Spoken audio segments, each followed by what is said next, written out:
Thank you. So welcome everyone to this Open Market Consultation. This is the first webinar in English. We will go through a presentation of the SHIELD4CROWD project with some key information. So regarding the agenda, we will go through the project presentation of SHIELD4CROWD, the benefits of the future PCP. Then we will present you the 3 final use case, because normally you had the information about the 10 use case that we share with you earlier. And we will go through the state of the art, the open market consultation objectives. Можете изпълнити това, тя вам то забърте си столичку.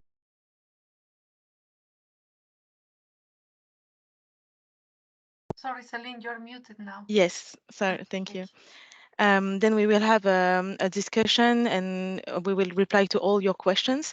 So do not hesitate if you want to ask any question during the meeting. You can post it on the chat, or you can wait the end of the webinar. So next slide.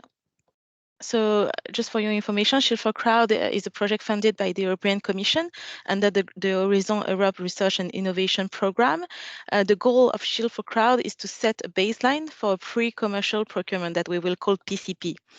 So the PCP aims to heightening the innovation procurements in the European security ecosystem regarding the crowd management.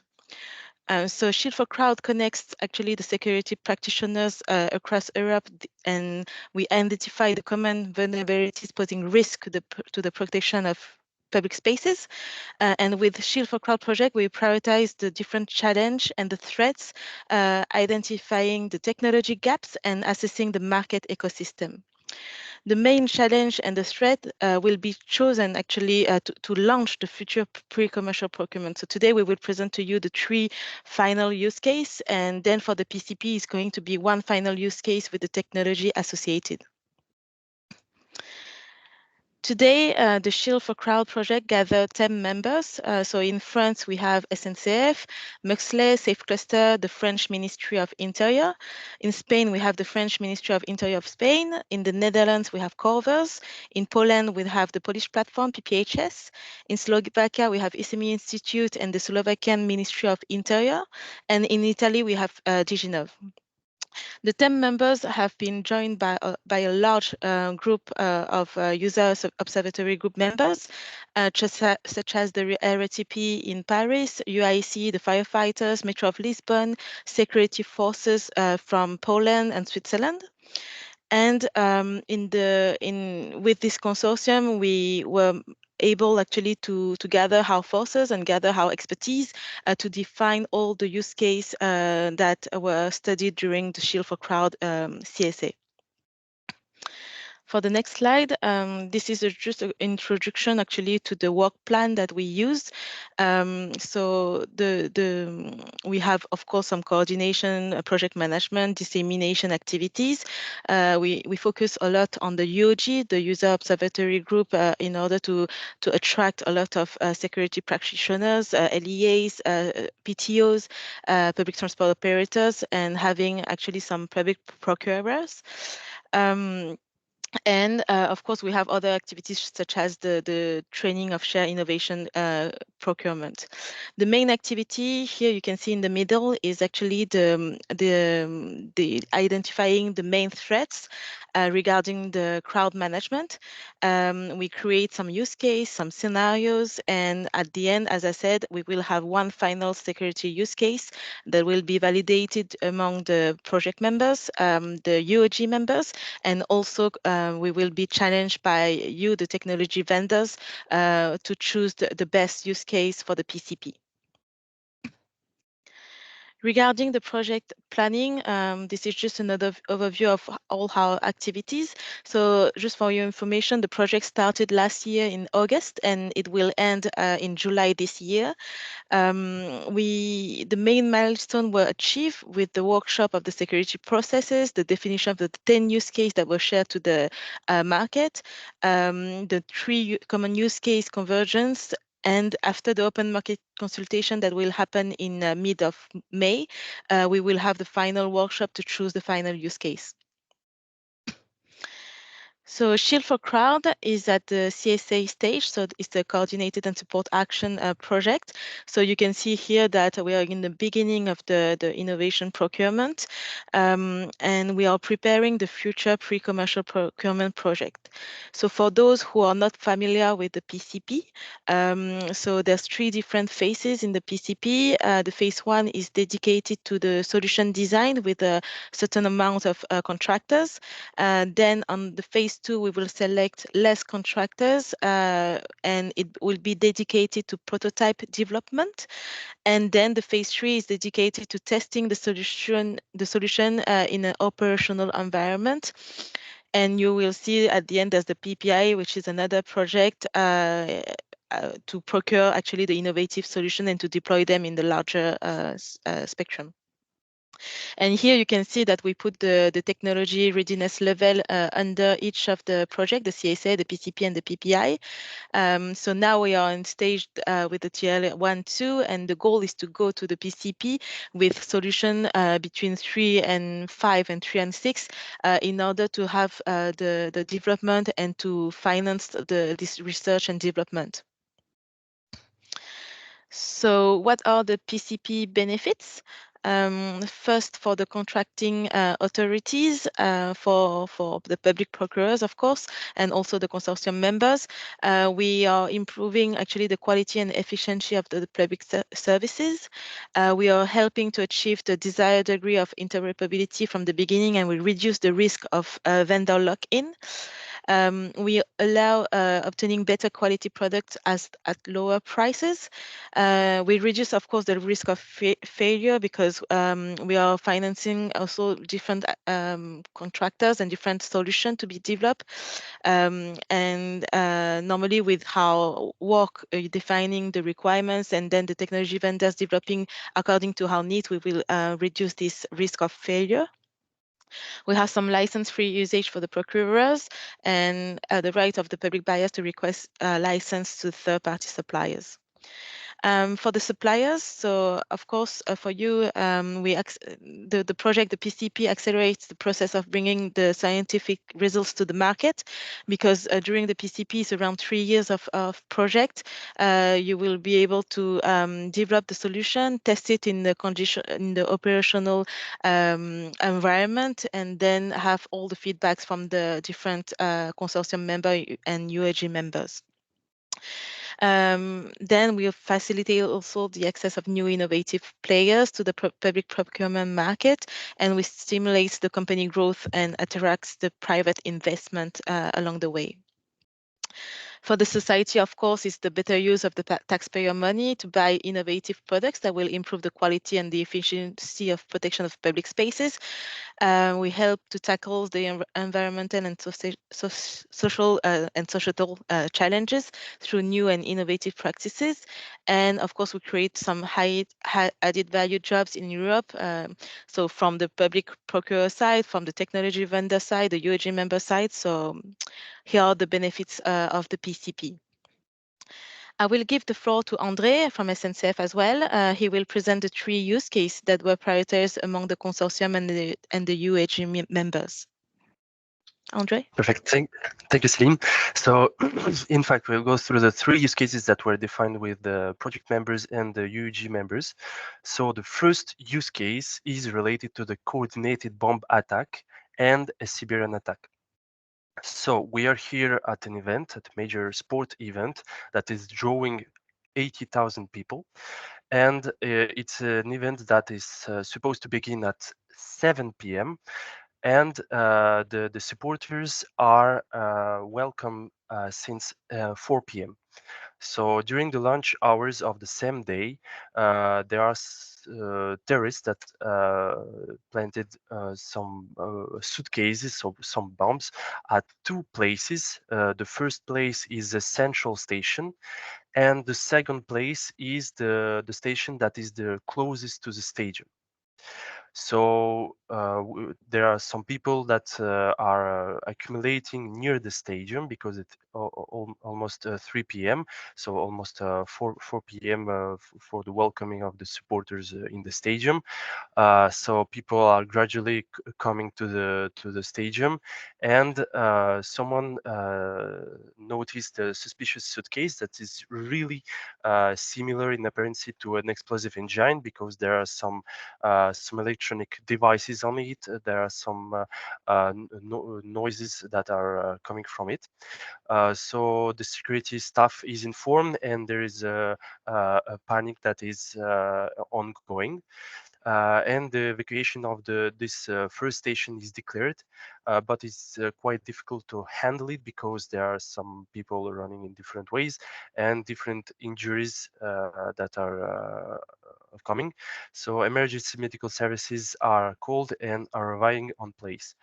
In the meantime, we have the second suitcase on the station that is located near the stadium that is exploding, and the different security personnel and police forces that were strategically positioned near the stadium to welcome the supporters are mobilized to at the same time support the different people, injured people, near the station, and also to conduct some preventive actions within the stadium to check if there is any suspicious packages or different objects that are not supposed to be here.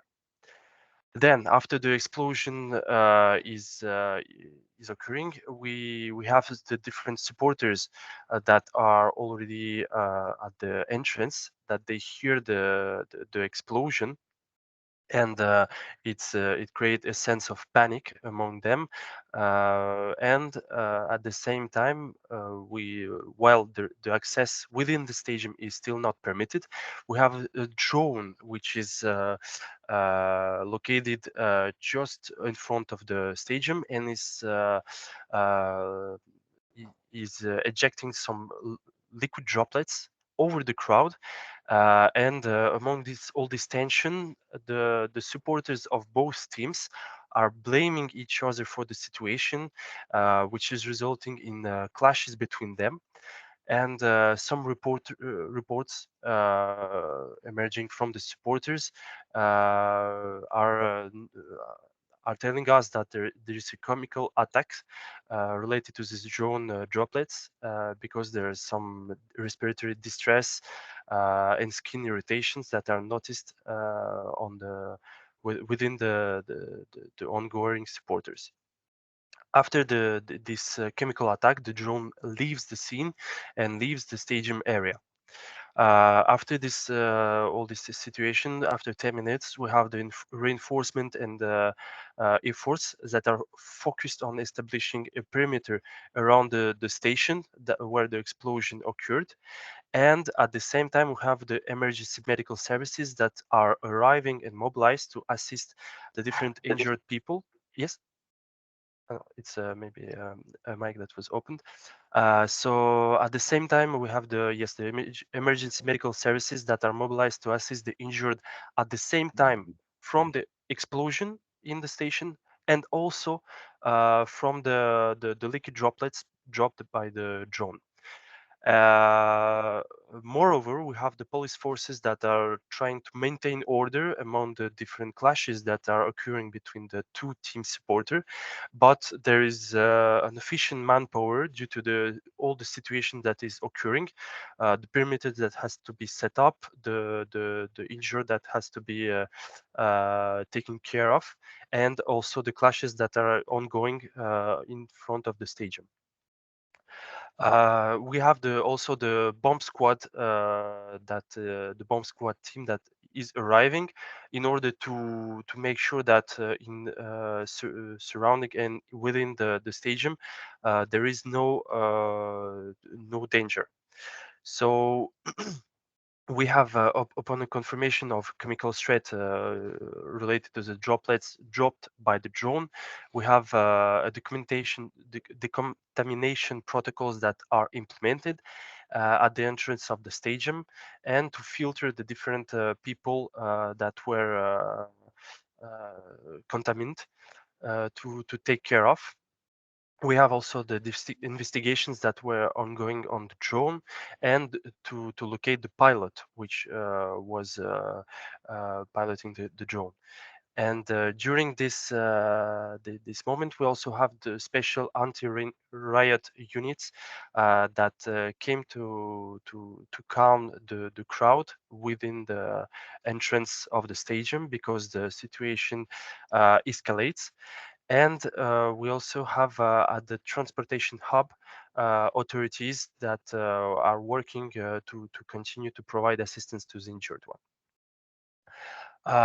In the final step, we have the different, so despite the different efforts to mitigate the threats, we have tension that persists. So we have some arrests and detainment of troublemakers, and the coordination of the security forces and emergency services is focused on ensuring the safety and to provide assistance to the injured people.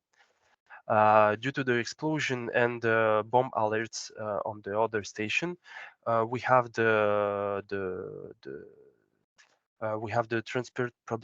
public transportation services that are totally suspended, and the people that planted the bombs are still not found. So there is the global overview of the scenario, and what we have done with the UGs and the project members is that we divided this scenario within 5 steps that are part of the security process. These 5 steps are going from the prevent protect step until the post investigation.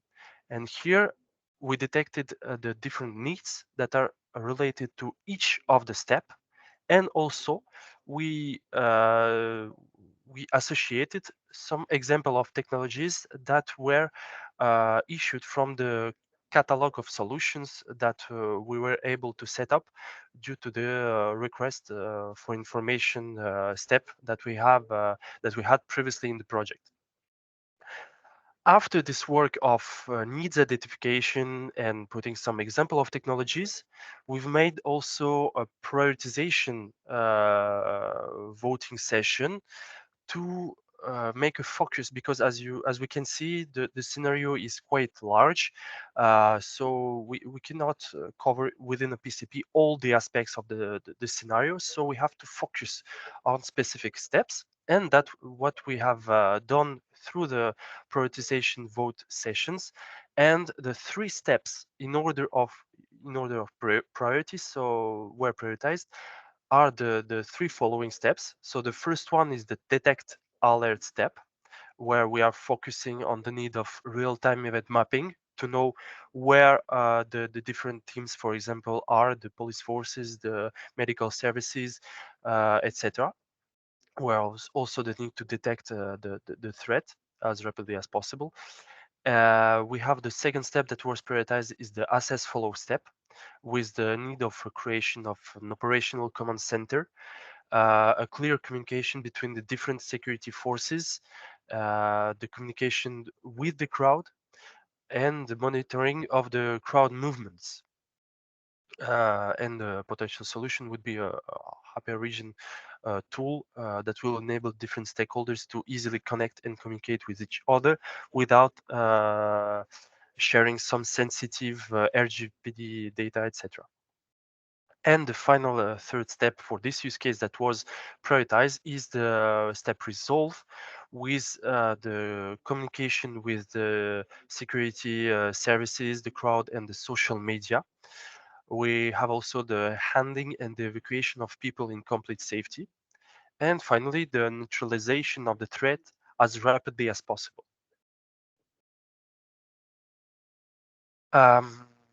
We can now go to the second use case. This use case is focusing on a disinformation-induced panic scenario.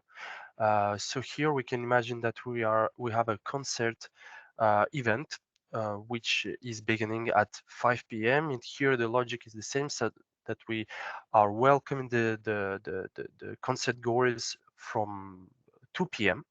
and we are gathering also a lot of people, around 80,000 people, And there is rumors. There are some rumors circulating on the social medias about a potential bomb threat. So there are also another event that is occurring on the same day. Is a Pride Walk, which is a tolerance march, and will go through the city and will gather approximately 6,000 persons. So outside the stadium, so it's almost 2 p.m. We're at 1:30, and outside the stadium, the tensions rise as misinformation continue to spread among social media about a potential bomb threat, which is located within the concert hall. So it's resulting in confrontation between the consent goers and the security personnel, because the consent goers are becoming anxious because there is no official information which is shared. The security personnel have no information about the bomb threat, so the panic increase, and there are some opportunistic troublemakers that are taking advantage of the situation to make chaos and start to harass and provoke concert goers, which is sparking some fights and attempting unauthorized entries within the stadium.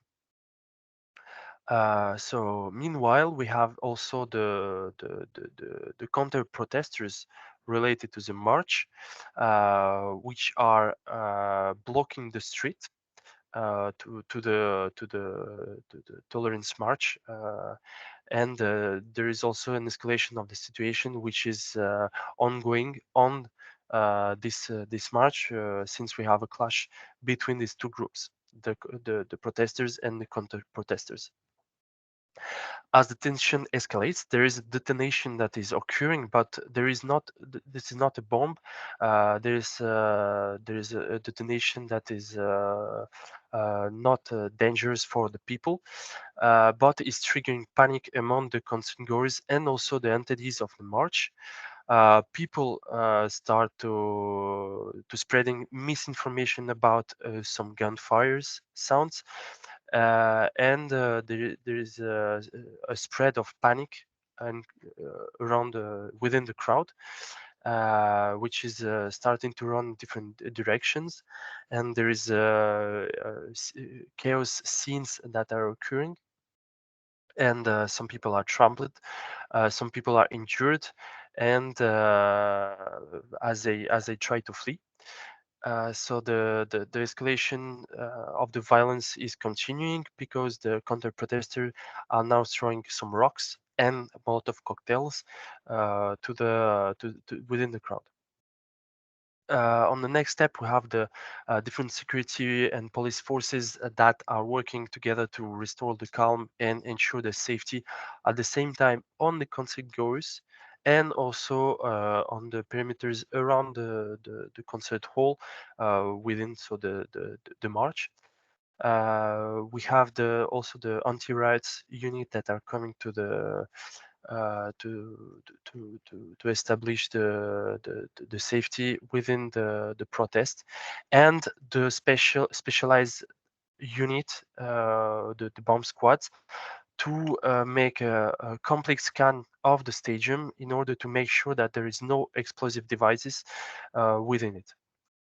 So outside the stadium, we have still some people that are running, seeking for refugees. They are overturning tables, trampling each other's, and there is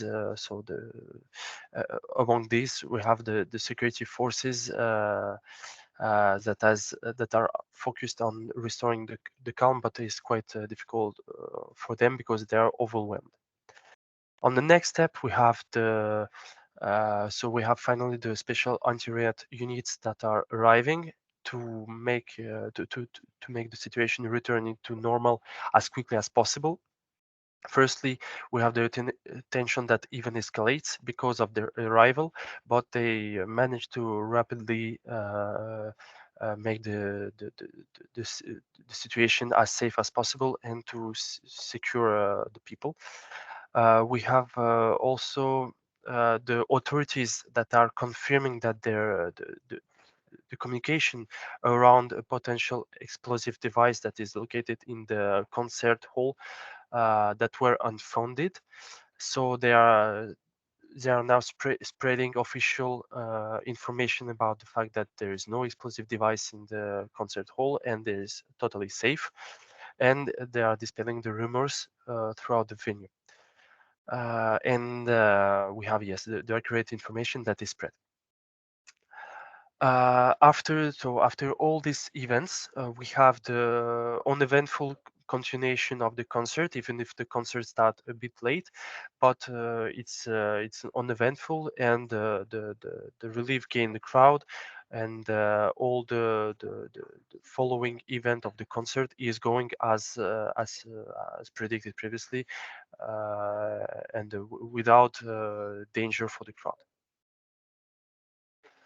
So here we follow the same logic. We divided the scenario in five steps within the security process that was established, identifying the needs, the example of technologies, and we also make a prioritization vote session with the UGs and the project members in order to identify the most prioritized steps, which are the following. So we have the first prioritized step is the assess follow step, with especially the creation of the operational command center, with a clear communication with the crowd, security forces, and to monitor the crowd movements. As we could see, the different crowd movements within the street and also near the concert hall. We have the second step that was prioritized is the step prevent protect, with the possible anticipation of the crowd movement and the threat detection on social network. So the screening of social network in order to identify some potential disinformation that is spread and that could have an impact on the event and on the safety of the crowd. The third step is the step resolve, which was prioritized with the communication with the different security forces and the crowd and the social media, to reassure also the public as fast as possible and to restore a sense of security after the misinformation that was spread, and also track and neutralize the threat as rapidly as possible, as was the case within the stadium, where we have to localize and to neutralize an eventual threat as rapidly as possible. And finally, the fourth step that was prioritized is the real-time event mapping, to monitor the crowd movements in real time, and to monitor also the different threats, and to locate the different security forces. So now we can go to the final and third use case, which is related to the direct terrorist attack at the train station and surrounding area. So the first step, the first step within this scenario is that we have a group of three terrorists that are armed with both knives and firearms. We are on a Friday morning, so it's and we are in a busy train station, so there is a lot of people that are coming within the train station and depart going out of the train station. So it's peak hours, and the three terrorists are conducting a reconnaissance of the area. They are blending into the crowd and position themselves strategically in order to prepare their attack.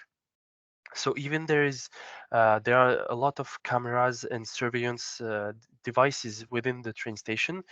The security forces within the train station are not able to detect any suspicious behavior coming from the three terrorists. At a specific time, we have a train that is arriving to the platform, and is disgorging a huge crowd of passengers. And that is at this moment that the terrorists start their attack, because they unleash a volley of gunfire towards this crowd. And simultaneously, they are also using their knives to injure some people that are that they can reach. After that, we have at the same time we have the passengers that are trying to seek shelter within the train, outside the train, and to flee from the scene. And we have also the security staff that is trying to intervene as rapidly as possible to protect the crowd and to engage with the three terrorists in the firefight.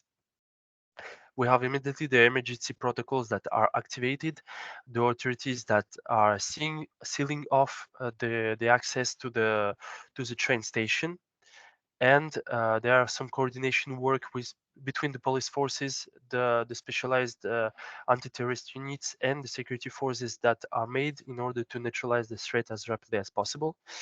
And there are also some communications that are made in order to to to to direct the crowd outside of the station, and also to calm the crowd as is possible. After the intervention of the security forces, two of the three terrorists are neutralized, but one managed to escape and blend with the fleeing crowd. So he's going outside of the train station and through the security perimeter. But at a certain point, police officer notices the terrorist. So he's trying to stop him, and the terrorist instantly try to flee, stabbing some people on his way, and he is instantly shot dead by the police officer in order to ensure the safety of the passerby. So after all this event, we have immediately the medical staff that is attending the wounded and trying to provide assistance to all the people at the same time, psychologically, but also on their to support their injuries. And we have some investigations that are going on the scene to understand uh, the origin of the attack, and to understand, yes, the origin of the attack. So here we followed once again the same logic. We divided these scenarios within 5 steps of the security processes within the needs and the example of technologies. We also prioritized the different steps, which resulted in this prioritization. The first main step that was defined is the detect alert step, with especially the need of real-time event mapping to know where are the different stakeholders, the security forces, the police forces, the medical services, but also the crowd movement, the terrorists. The second step is the assess follow step, where the need of rapid emergence creation of the operational command center in order to ensure collaboration of the different stakeholders and to clearly communicate between different security forces and the crowd, and also to monitor the crowd movements, but also the terrorist movements. Finally, the third step is the prevent and protect step, where the need is to anticipate the crowd movements in a specific situation, to train the different security forces to detect suspicious behaviors. As we've seen previously, the terrorists came much earlier, and their suspicious behaviors could be detected. And finally, we have the threat detection on the social networks and also on the dark web. So we presented the 3 use cases. We covered the main topics within these 3 use cases, and especially the 3 or 4, depending on the use case, prioritized steps, the according needs, and the example of technologies. And now we will go through the state of the art with the stage presentation.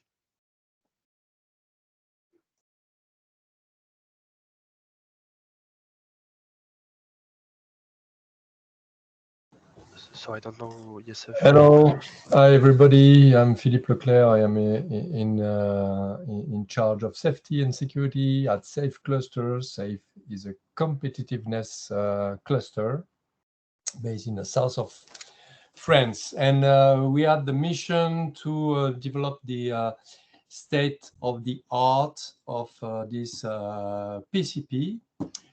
And in order to respond to the PCP requirement, a call of interest was launched, and you answer it. And we are still looking for solution addressing the needs and the security scenarios that Andre just told you about. So what was the timeline and what is still the timeline? First, you had to register your solution. This ended on the 20th of January 2024.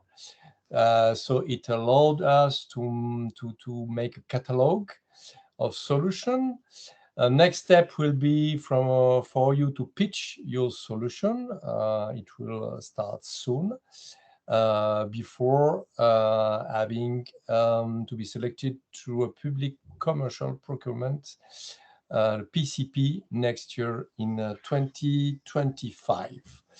So we've made a catalog among the 94 solution we just received. So it's a catalog you can find online. It has been made in alphabetical order and with the same way of presentation to show all the end users what your solution will provide. So we received 94 mark of interest, 94 solution, and this gives a fair representation of the market in the European Union. Of course, those solutions are coming from different type of companies and different type of TRLs. So mainly the SMEs have answered this call for interest, and we can see on this chart that they are mainly at TRL 9 for 37 of them. And they are mainly coming from SMEs and some from large companies. They are coming from different countries, 11 countries, European countries, of course, mainly from France. We had 59 solutions, but we can see that this is spread all over the European Union. Some countries are second responders. That means that they are part of a consortium, like the Netherlands, for example. We had to divide the solution in different types, different technologies, to help to understand and to help to classify the solutions. So the first one is the video and software solution. Which are the main parts of the answers, because as you could see on each scenarios, there is the crowd analysis, which is an important part, important way to answer the scenarios. So in the crowd analysis, there is the gathering, there is the counting, there is following people, tracking, detection of abandoned objects, fire, smoke detections, identification, and of course, hypervision and thermal imaging technology. So this is a mix, and this is one big block of technology. We had to take in account the autonomous systems because there is a scenario involving drones and UAVs. So some companies proposed answers and solutions, including drones, robotics, balloons, and counter UAVs system.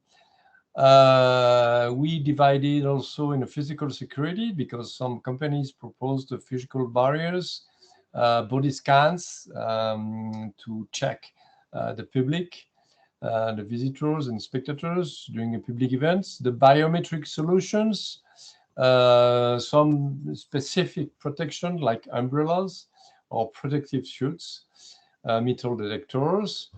We had also to take into account the CBRN technologies, responding to another scenario, especially radiological nuclear detection and biological and chemical detection. There is some offers, interesting solutions in this field. The cybersecurity is really important, and we are promoting cyber by design, which is very important at the moment, to be sure that the systems are safe and secure.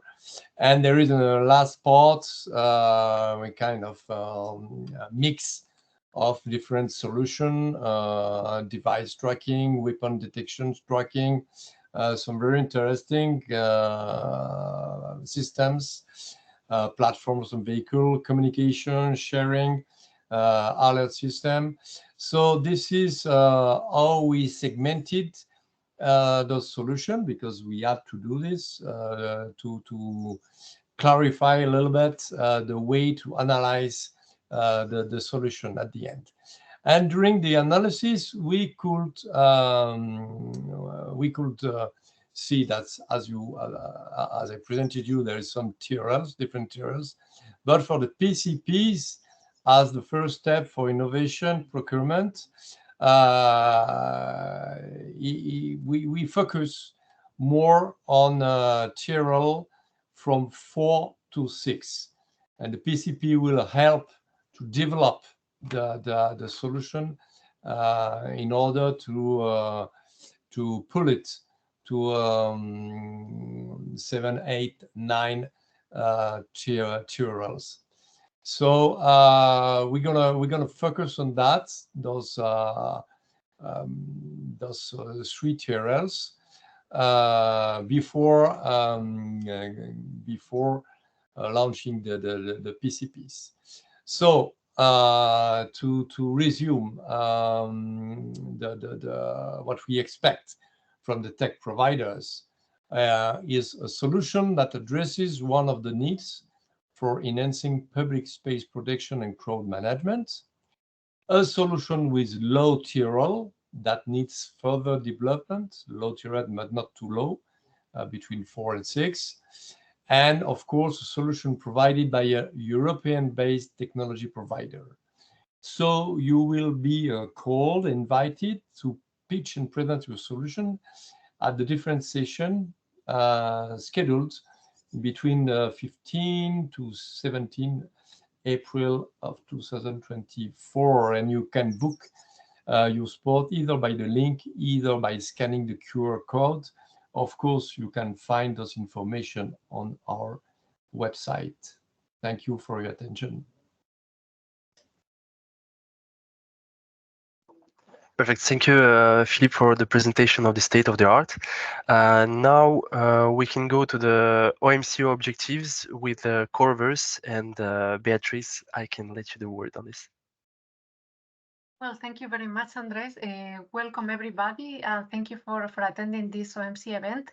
So my name is Beatriz Gomez. I'm from Corvus Procurement Services. And the idea of this presentation is to give you some insights about what is an OMC and why we are conducting this activity right now. So first of all, I would like to give you a little bit of context before explaining the objectives of the OMC.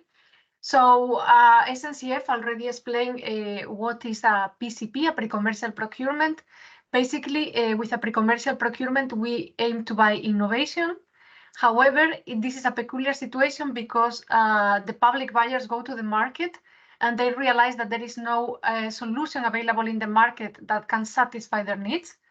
And also after the analysis of the market that Philippe just explained, they reached the conclusion that in the medium short term it's not possible that a solution will reach the market.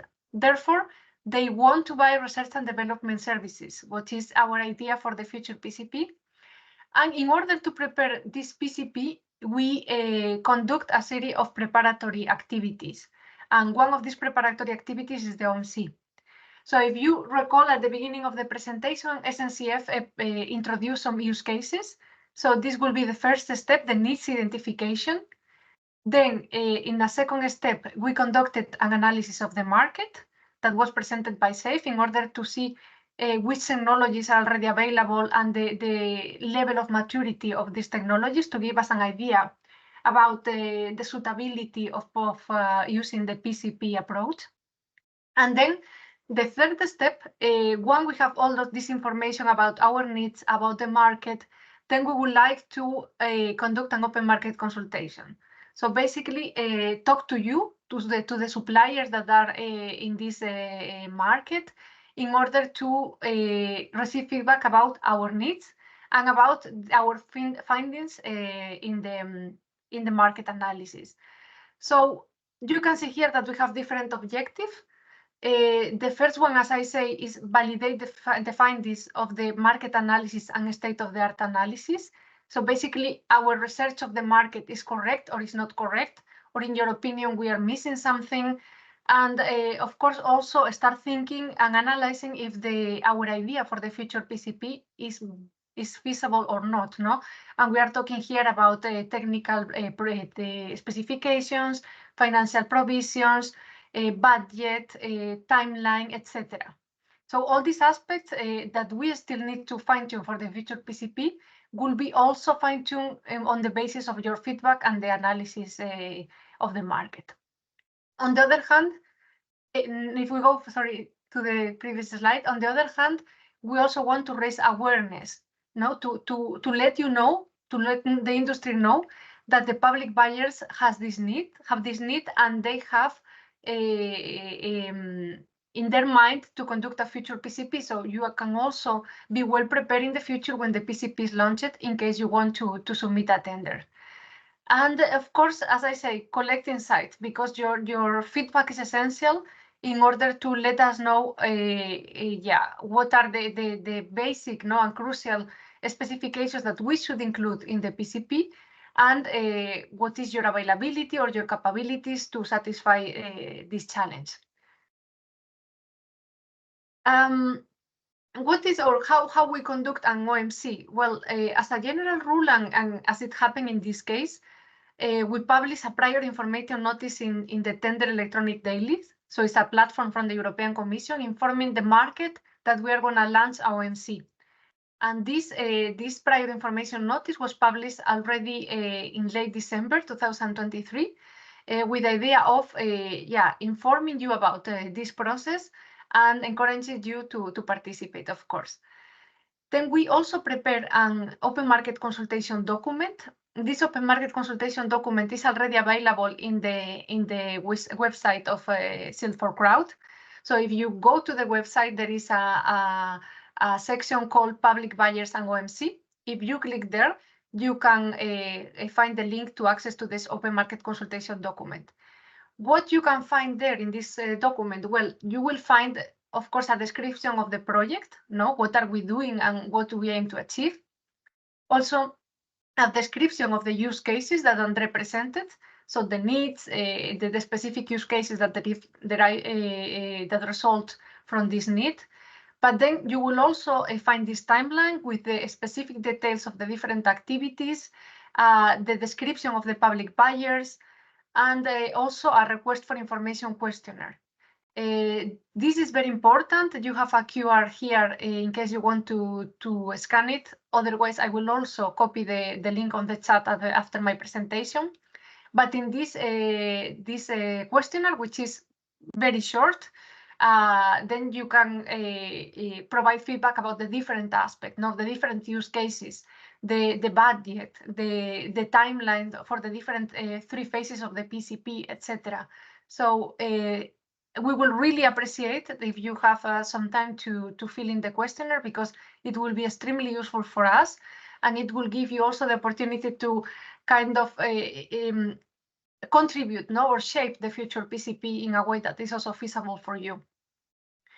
Apart from this, we have several events. So today is the first event in English, online event. Then we will have also online events in French, Italian, Slovakian, and Spanish this week.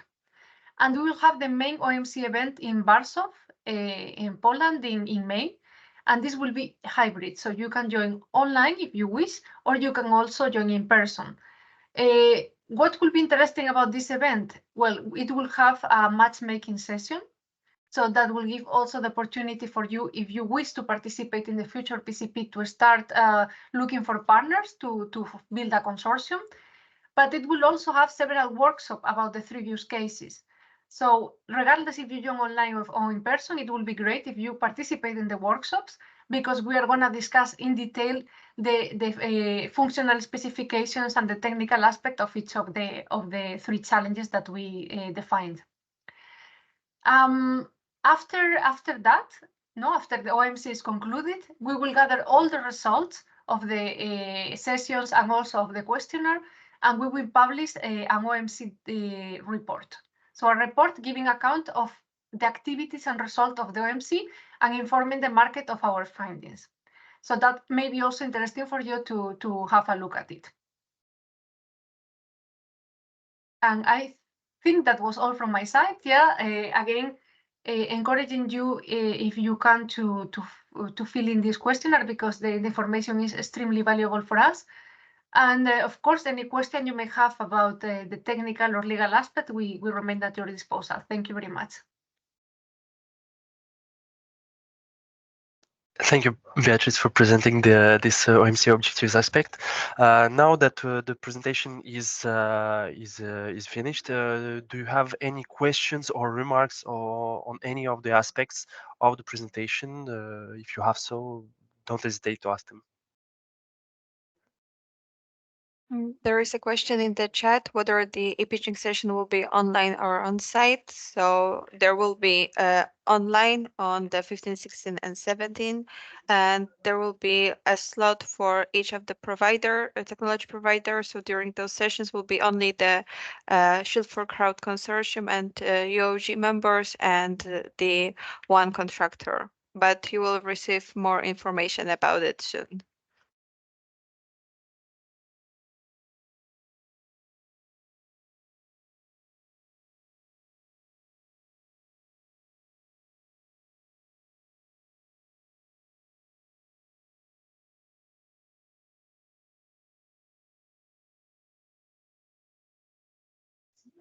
So I guess the presentation was pretty clear. So if you need some clarifications afterwards, or if you have any questions after this presentation, you can always contact us through this email. Furthermore, you have also the website, as specified previously, Beatrice, on the OMC information. You can find here all the information related to the OMC and all the news on Twitter and LinkedIn. So don't hesitate, especially if you have some questions, to address them by email. There is a question related to the scenario number 2. So does the concert has to be only in the stadium? No. It's so the 3 scenarios that were presented were especially an example of how we imagined each of the use cases. So it's not the fact that it was, for example, in Stadium, it's not really that the fact that matters. The fact that matters is that we have a scenario that where we have a disinformation issue, where we have crowd panic, etc. These are the most important aspects of the use case. But the fact that it's not in the Stadium, it's not really very important. Yes, for example, yes, it can be something like that. Even if the scenarios, even if the scenarios remains as they are, but yes.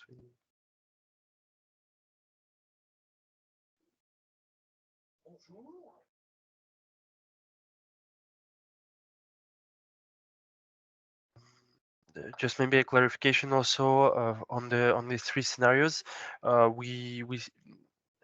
I think you have noticed that they are quite large and covering different aspects.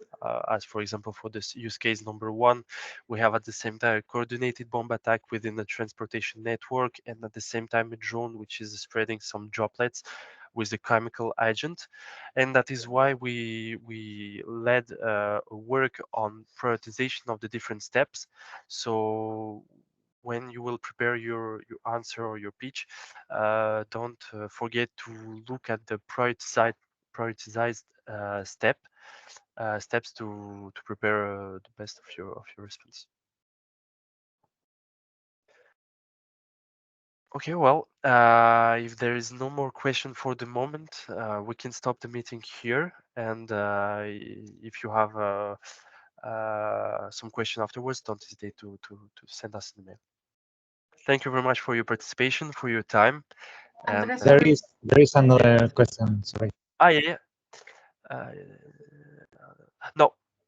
So the needs that were shown are the really needs exhaustive list of the needs, but the technologies that were shown were only examples of technologies that were extracted from the catalog of solutions.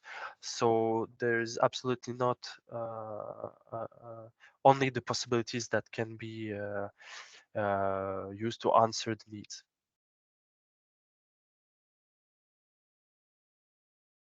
Yes, Andre, if I may also build up on that, that's exactly the point with the PCP, that we don't want to limit,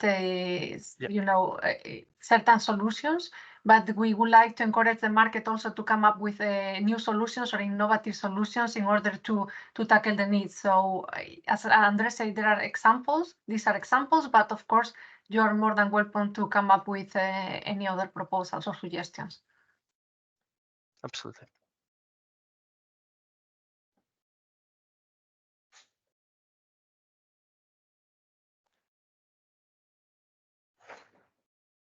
Okay, so if there are no more yeah. Okay, how much time will we have to e-pitch our solution? So maybe you have the exact answer on that, Beatrice. Yes, we foresee 7 minutes. 7, okay. Yeah, so the idea is if you would like to pitch, you can register through the link I post in the chat. There you find also in this registration for more information about the pitchings. And then, of course, because we have limited time, we'll select the companies based on, first of all, the first company who registered, they will have preference, of course, but also depending on the alignment with the challenge. And then you will have 7 minutes, 1 minute to present your company, 3 minutes to present any potential solutions that you have in your company and that can tackle the problem, the needs. And then another 3 minutes to discuss if you have any research and development in place, or you are already working on certain solutions that may be capable of tackling this challenge. And the remaining 3 minutes, that will be for the public buyers of the consortium and consortium members to ask you questions about your solutions. So that will be the idea. And then we have 3 different pitchings, one per challenge. So one pitching for the challenge 1, second the pitching for the challenge 2, and the third the pitching for the challenge 3. The idea is to have for each session a maximum of 2 hours, but if the number of companies that want to pitch is, let's say, higher than expected, we can always discuss about preparing another session. So you are encouraged to join and also present your solution. Thank you. Perfect, Beatrice. Thank you for your answer on the e-pitching sessions. Concerning the 3 scenarios, so they are already available within the OMC document, which is published on the SHIELD4CROWD website. So within the OMC, maybe we can. So we shared, yes, the different link.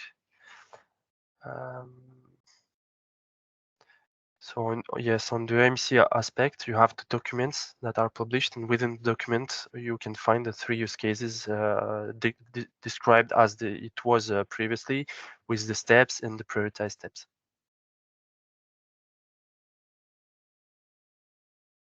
Yes, there was a hand in the chat.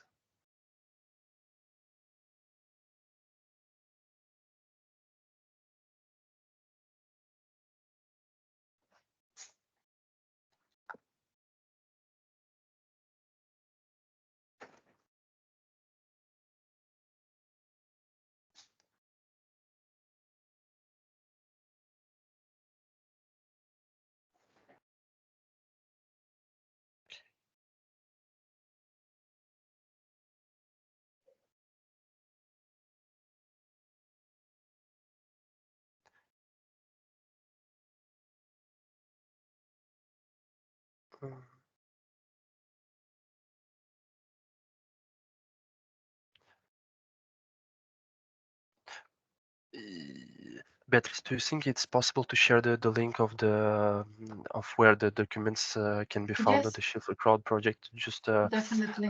within the chat, so there is so we make sure that there will be no issue with this. Okay, so if there is no more questions on this, we can finish the meeting here. Don't forget that you can always ask your questions within the mail that is shared with you. So contact at shield4crowd.eu. And we thank you all for your time, for your participation, and wish you a nice day. Thank you very much. Thank you. Bye. Thank you. everyone. Bye bye. Okay, bye-bye. Thank you.